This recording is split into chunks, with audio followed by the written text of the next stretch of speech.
A depressão é uma doença psiquiátrica crônica que atinge mais de 300 milhões de pessoas de todas as idades no mundo, segundo a Organização Mundial da Saúde, a OMS.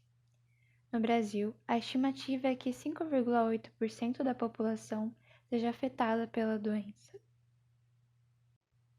Uma pessoa deprimida pode apresentar diversos sintomas. Esses sintomas estão divididos entre os emocionais e os físicos.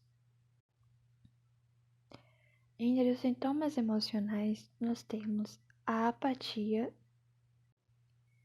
aumento ou perda do apetite,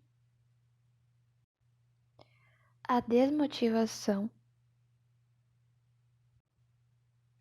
a falta de concentração,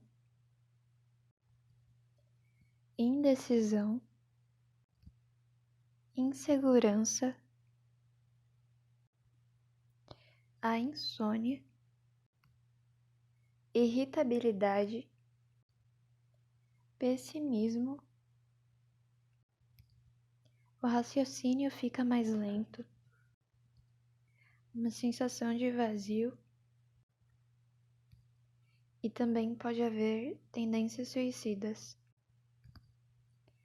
Agora, entre os sintomas físicos, a pessoa pode apresentar azia, dores de cabeça constantes, dores de barriga, pressão no peito e também a queda na imunidade. Alguns fatores podem facilitar o aparecimento desse transtorno. Um dos fatores mais comuns são o abuso.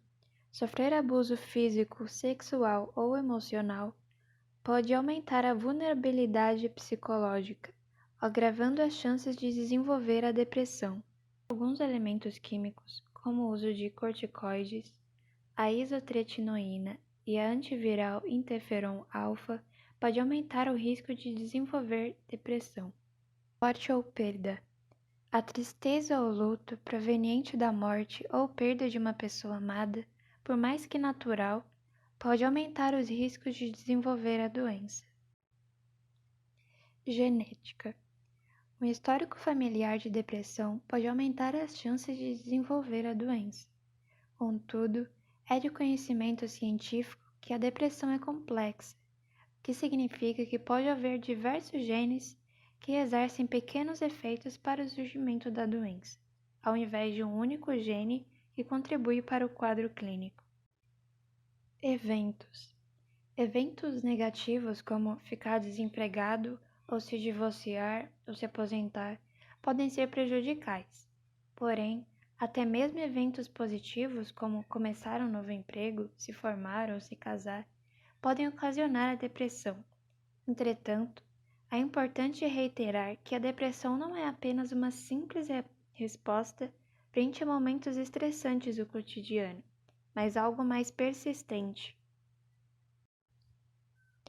Existem também diversos tipos de distúrbios de depressão. Os mais comuns são depressão atípica. Normalmente, os quadros de depressão atípica costumam ser melancólicos, em que o paciente apresenta principalmente tristeza e pensamentos de morte, desesperança e inutilidade. Há ainda o predomínio de falta de energia, cansaço, aumento excessivo de sono e o humor apático. Depressão bipolar. As fases de depressão dentro do transtorno bipolar também são considerados um subtipo de depressão. Os sintomas apresentados na fase de tristeza são os mesmos de um episódio depressivo.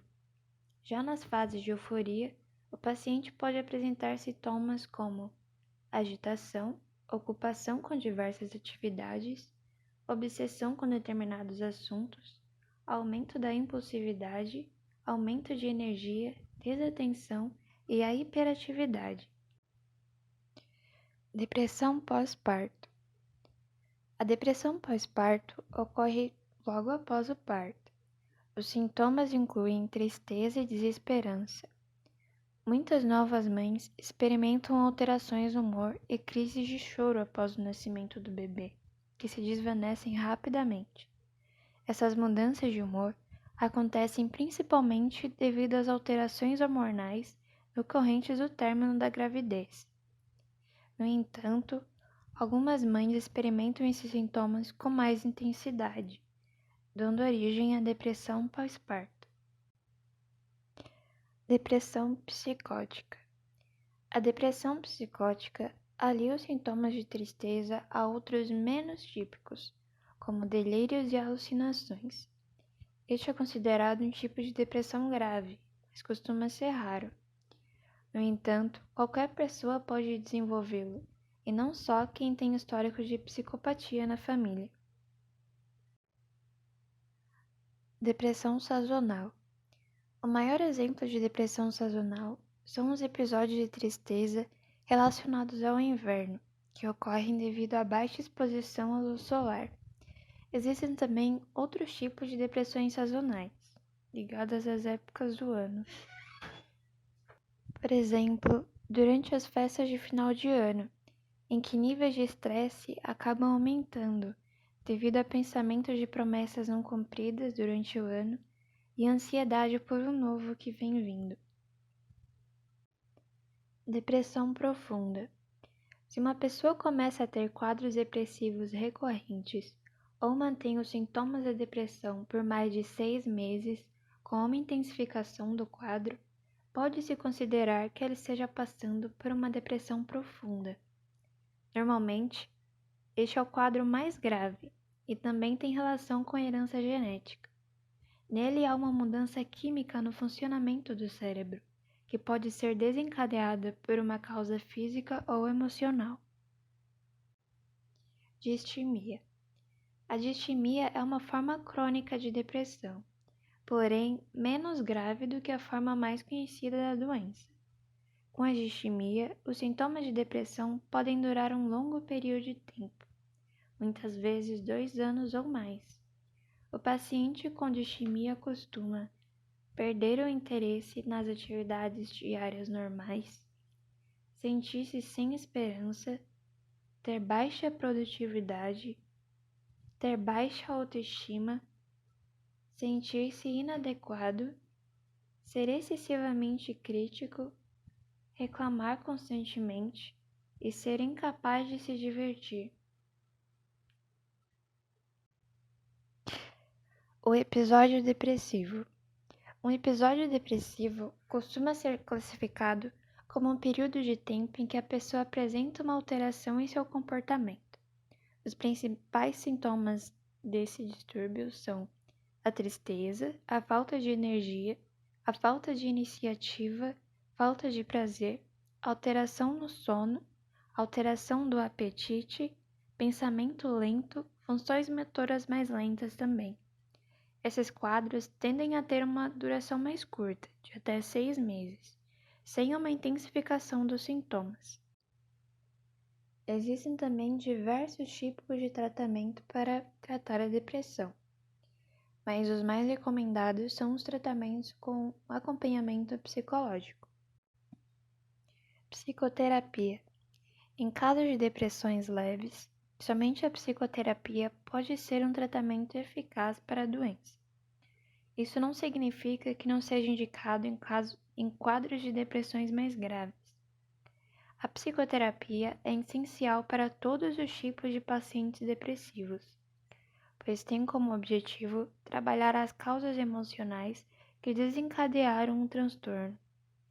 Ao longo das sessões, o paciente será estimulado a refletir sobre a raiz de suas angústias e medos e exercitar o autoconhecimento de maneira profunda. A psicoterapia deve ser realizada por um profissional especializado que irá avaliar qual é a melhor abordagem para as necessidades do paciente. Tratamentos naturais.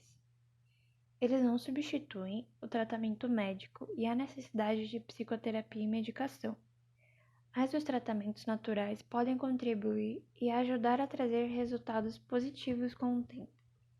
A prática regular de exercício estimula o prazer e o bem-estar. A ingestão de alimentos ricos em ômega 3, como por exemplo o salmão, a sardinha, nozes, são alguns dos exemplos. A ingestão de alimentos ricos em vitamina B e D, como por exemplo o frango e o ovo, ajudam a dissipar o cansaço mental e físico. Beber suco de uva, maracujá e maçã. Todos eles ajudam a acalmar e combater o cansaço mental e físico. A experiência interativa Deprexis. Uma experiência interativa, personalizada e conveniente via web, com efeito terapêutico comprovado para o cuidado aos pacientes com depressão. O Deprexis é fundamentalmente baseado na terapia cognitivo-comportamental, TCC. O programa é aprovado pela Anvisa e tem como objetivo que o paciente faça uma autoanálise de seus sintomas. Ao se cadastrar, a pessoa tem acesso a perguntas sobre como está se sentindo e, ao responder, ela recebe soluções para os seus problemas do cotidiano. Para acessar o Deprexis, é preciso inserir o número do CRM do seu médico. Além disso, o uso do programa não exclui a forma tradicional de tratamento para a depressão, com psicoterapia e possibilidade de medicação. Porém, é, no entanto, um tratamento complementar que pode ser muito interessante para vivenciar ao longo do processo. Existem também alguns tratamentos alternativos. O yoga, o reiki, a acupuntura, meditação são ótimos tratamentos alternativos que podem auxiliar no combate à depressão. Cada um da sua maneira, todos proporcionam relaxamento e sensação de bem-estar. Os benefícios virão se praticados com regularidade. Além disso, algumas outras atividades como pintura, leitura e dança também podem ajudar na luta contra a depressão, aliviando o estresse e a ansiedade. Is the depression you feel when the road as you dose not align with the road as you think it should be? John Green.